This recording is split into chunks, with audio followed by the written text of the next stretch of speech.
নমস্কার। যুক্তি তর্ক সঙ্গে অর্কয় আপনাদের স্বাগত। আপনাদের সঙ্গে আমি অর্কপ্রভ সরকার। দেখুন, ৩ বন্দ্যোপাধ্যায়ের খেলা। একদিকে কালীঘাটের শ্রীমতী ভয়ঙ্করী, তার পদবীও বন্দ্যোপাধ্যায়, আবার হৃষ্টপুষ্ট নাদুস নুদুস যে ভদ্রলোক খুব কলকে পাচ্ছেন মিডিয়াতে,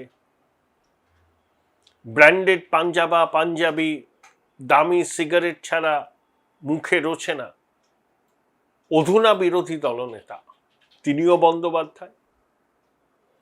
আর 10 বার নির্বাচিত জনপ্রতিনিধি হয়ে ধরাকে সরা জ্ঞান করা বিংশ শতাব্দীর ধ্বংসাবশেষ নেতাটিও বন্দ্যোপাধ্যায়। এই 3 বন্দ্যোপাধ্যায়ের মধ্যে কিন্তু কোনো মিল নেই, কিন্তু এরাই বর্তমানে বাংলার রাজনীতির চালিকা শক্তি হয়ে উঠেছেন। আপনাদের সনির্বন্ধ অনুরোধ, চ্যানেল সাবস্ক্রাইব করবেন, থ্যাঙ্কস বাটনে ক্লিক করতে ভুলবেন না। কালীঘাটের নির্মম মহিলা দেখছেন, আগামী দিনেও দেখবেন, যে তার দল, নিজের হাতে গড়া দল তার নিয়ন্ত্রণ থেকে বেরিয়ে গেছে। জনা কয়েক সাংসদ বিধায়ক এখনো তার আঁচলের তলায় রয়েছেন। শেষ পর্যন্ত কতজন টিকে থাকবেন শ্রীমতী ভয়ঙ্করীর সঙ্গে, সেটা সময় বলবে। আর হৃষ্টপুষ্ট নাদুস নুদুস বন্দ্যোপাধ্যায়, আমি তাকে বলি বহুরূপী বন্দ্যোপাধ্যায়, তিনি প্রতিদিনই সংবাদ মাধ্যমের সামনে এক একটা দাবি করছেন। এই বলছেন আমার সঙ্গে 64, এই বলছেন আমার সঙ্গে 65, সংখ্যাটা আরো বাড়বে। মাননীয় অধ্যক্ষ তাকে বিরোধী দলনেতার স্বীকৃতি দিয়েছেন, সে নিয়ে তো হাইকোর্টে মামলা হয়েছে। আর আরেকজন বন্দ্যোপাধ্যায়, যাকে আমি বললাম বিংশ শতাব্দীর ধ্বংসাবশেষ, তিনি আবার বলেছেন ওই ন্যাশনালিস্ট সিটিজেন্স পার্টি অফ ইন্ডিয়ার সঙ্গে হৃষ্টপুষ্ট নাদুস নুদুস বহুরূপী বন্দ্যোপাধ্যায়ের নেতৃত্বাধীন, যাদেরকে মাননীয় অধ্যক্ষ পরিষদীয় দলের স্বীকৃতি দিয়েছে, তাদের সঙ্গে মিলন কিভাবে হবে সেটা নিয়ে আলোচনা চলছে। কার মিলন চাও হে বিরোহী? এখন প্রশ্নটা হচ্ছে, আমাদের বহুরূপী বন্দ্যোপাধ্যায়ের সঙ্গে অনেক বিধায়ক আছেন যারা সংখ্যালঘু অধ্যুষিত কেন্দ্রগুলো থেকে জিতেছেন। আবার বহুরূপী বন্দ্যোপাধ্যায় নিজেও যে কেন্দ্র থেকে জিতেছেন, সেখানে সংখ্যালঘুরাই নির্ণায়ক। আর বিংশ শতাব্দীর ধ্বংসাবশেষ বন্দ্যোপাধ্যায় সাহেব, তিনি হচ্ছেন বিজেপি পন্থী তৃণমূল বহুদিন ধরেই। তিনি বলছেন মিলনের কথাবার্তা চলছে, আলোচনা চলছে। তার মধ্যে বহুরূপী বন্দ্যোপাধ্যায় বলেছেন সংসদীয় দলের সিদ্ধান্ত নিয়েছে। আমাদের কি বাধ্যবাধকতা আছে যে সংসদীয় দলের পদাঙ্ক অনুসরণ করব? তাহলে নির্মম মহিলার নেতৃত্বাধীন একটা সামান্য অংশ নির্বাচিত প্রতিনিধি, বহুরূপী বন্দ্যোপাধ্যায়ের নেতৃত্বাধীন বিধায়কদের বড় অংশ, আর বিংশ শতাব্দীর ধ্বংসাবশেষ বৃদ্ধ বন্দ্যোপাধ্যায়ের যে সঙ্গে যে দলটা আছে, তাদের মনস্কামনা বহুরূপী বন্দ্যোপাধ্যায়ের সঙ্গে মিশে যাওয়া। কিন্তু বহুরূপী বন্দ্যোপাধ্যায় তো ভাবে মিশতে পারবেন না, কারণ ওই ন্যাশনালিস্ট সিটিজেন্স পার্টির খুব ভোকাল দুজন, শতাব্দী রায়, কাকলি ঘোষ দস্তিদার সরাসরি বলেছেন আমরা মোদিজি অমিত শাহজির আদর্শ পরামর্শ মেনে চলব, সমর্থন করব। মানে পরিষ্কার তারা এনডিএ এর সঙ্গে থাকছেন। ভালো, ডাকডাক গুড়গুড় নেই, দ্বিধাদ্বন্দ্ব নেই। আবার ওখানে খলিলুর রহমান, আবু তাহের, কিছুটা হলেও ইউসুফ পাঠান, এরা বলছেন যে একটা স্বতন্ত্র পথ তো দেখা দরকার, নইলে লোকের কাছে মুখ দেখাবো কি করে। বুঝতে পারছেন খেলাটা কোথায়? এখন এই ন্যাশনালিস্ট সিটিজেন্স পার্টির মধ্যে সবারই ইচ্ছা থাকে, সুদীপ বাবুর ইচ্ছা নেই, কাকলি দেবী, শতাব্দী রায়, সবারই ইচ্ছা আছে যে একটা মন্ত্রিত্ব পাওয়া যাক। এখন প্রশ্ন হলো তারা কি মন্ত্রিত্ব পাবেন? সংখ্যার বিচারে ন্যাশনালিস্ট সিটিজেন্স পার্টি 20 জন সাংসদ, টিডিপির 16 জন সাংসদ, জেডিইউ এর 12 জন সাংসদ, টিডিপি থেকে একজন পূর্ণমন্ত্রী, একজন প্রতিমন্ত্রী, জেডিইউতেও তাই। তাহলে সংখ্যার বিচারে ন্যাশনালিস্ট সিটিজেন্স পার্টির তো 20 জন। তাহলে 20 জন সাংসদের দাম কি দেবেন না মোদিজি, অমিত শাহ? এখানেই একটা প্রশ্ন। দেখুন, এই ন্যাশনাল সিটিজেন্স পার্টির দলনেতা কে হবে, উপদলনেতা কে হবে, হুইপ কে হবে, এখনো কোনো কনসেনসাস হয়নি, সবাই দাবিরা।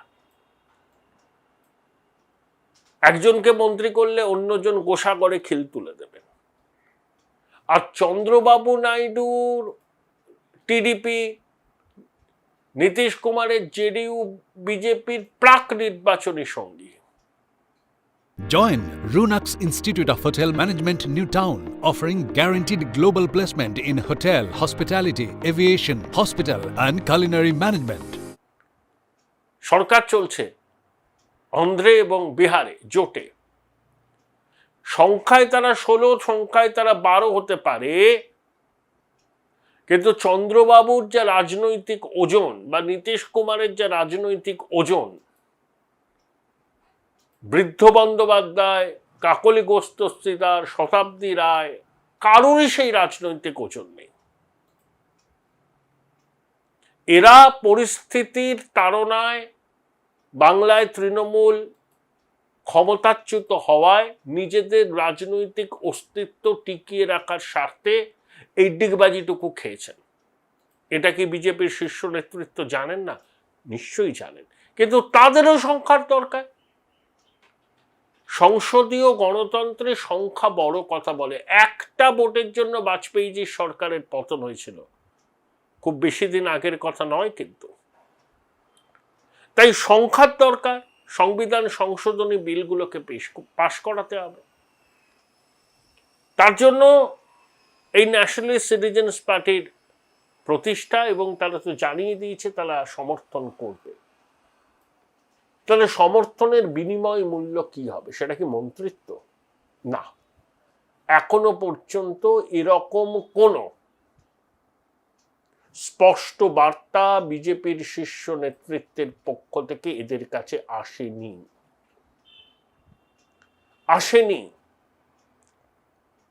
হয়তো তারা মন্ত্রী একাধজন হবেন, কিন্তু এদেরকে মন্ত্রিত্ব দেওয়াটা কিন্তু প্রায়োরিটি নয়। বিজেপির মন্ত্রিসভায় রিশাফেল হবে, মন্ত্রিসভা থেকে সংগঠনেও আসবেন কেউ কেউ, সংগঠন থেকে মন্ত্রীও হবে। শ্রমিক ভট্টাচার্যের কেন্দ্রে পূর্ণমন্ত্রী হওয়ার সম্ভাবনা প্রবল। শ্রমিকবাবু একটু অসুস্থ, তার দ্রুত আরোগ্য কামনা করি, সুস্থ হয়ে উঠেছেন তিনি। সৌমিত্র খান কেনই বা পিছিয়ে থাকবেন? তা এগুলোকেও বিজেপির নেতৃত্বের মাথায় রাখতে হবে। আবার শ্রমিকপন্থীরা চাইছেন যে শ্রমিকবাবু রাজ্যেই থাকুন, সভাপতি থাকুন, পশ্চিমবঙ্গ শিল্পোন্নয়ন নিগমের চেয়ারম্যানের দায়িত্ব পালন করুন, কারণ বিভিন্ন বণিক সভায় গিয়ে যেভাবে শ্রমিকবাবু শিল্পায়নের পক্ষে সওয়াল করছেন সেটা দেখে অনেকে এই সম্ভাবনার কথাও বলছেন। এই যে ন্যাশনাল সিটিজেন্স পার্টির সঙ্গে যুক্ত সাংসদরা অস্থির হয়ে গেছেন যে কবে তারা মন্ত্রী হিসাবে শপথ নেবেন। নিলে একজন বা দুজন মন্ত্রী হবেন, একজন রাষ্ট্রমন্ত্রী এবং একজন হয়তো হলেও হতে পারে স্বাধীন দায়িত্বপ্রাপ্ত প্রতিমন্ত্রী। দাবিদার অনেক নাম ভেসে বেড়াচ্ছে, সুদীপ বন্দ্যোপাধ্যায়, শতাব্দী রায়, কাকলি ঘোষ দস্তিদার, শর্মিলা সরকার। এখানে যদি কেউ মন্ত্রী হন এই ন্যাশনাল সিটিজেন্স পার্টির পক্ষ থেকে, কে মন্ত্রী হবে সেটা ঠিক করার দায়িত্ব ওই দলের নেতৃত্বকে দেবেন না মোদিজি, অমিত শাহ। যদি মনে হয় কাউকে মন্ত্রী করা, তারা ঠিক করবেন এই ন্যাশনাল সিটিজেন্স পার্টির মধ্যে থেকে কাকে মন্ত্রী করা যায়। সম্পূর্ণ এটা প্রধানমন্ত্রী এবং স্বরাষ্ট্রমন্ত্রীর সিদ্ধান্তের উপর নির্ভরশীল।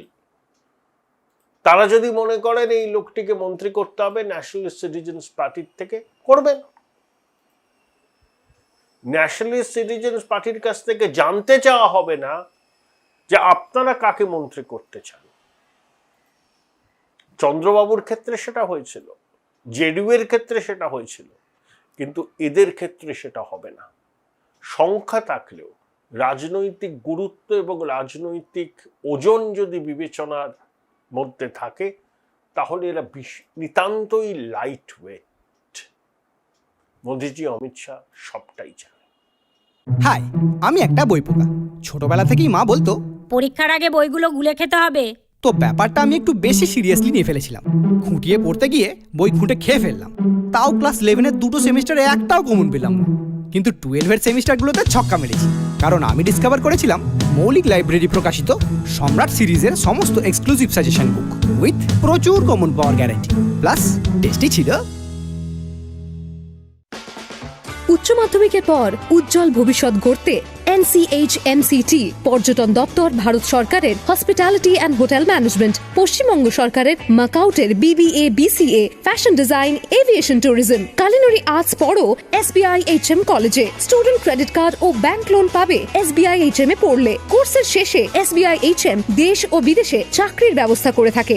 SBI HM হলো পশ্চিমবঙ্গের সেরা ম্যানেজমেন্ট কলেজ। SBIHM.com।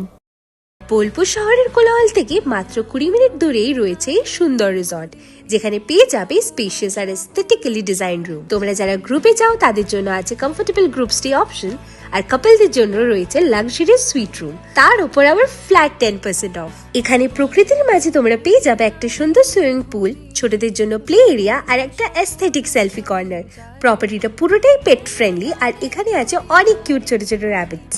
সকালের ব্রেকফাস্ট থেকে ডিনার পর্যন্ত পেয়ে যাবে একদম হোমলি কমফর্ট ফুড, যা এক কথায় অসাধারণ। বেঙ্গলি কুইজাইনের সাথে সাথে পেয়ে যাবে চাইনিজ আর নর্থ ইন্ডিয়ান অপশন। বিকেলে বনফায়ারের আলো, বন্ধুদের সাথে আড্ডা আর খোলা আকাশের নিচে গ্রাম বাংলার হাওয়া, পুরোটাই এক অপরূপ অনুভব। তাহলে বলো তোমরা কবে প্ল্যান করছো এই পিসফুল এসকেপটা? And don't forget to follow Miss Cupcake for more such travel updates.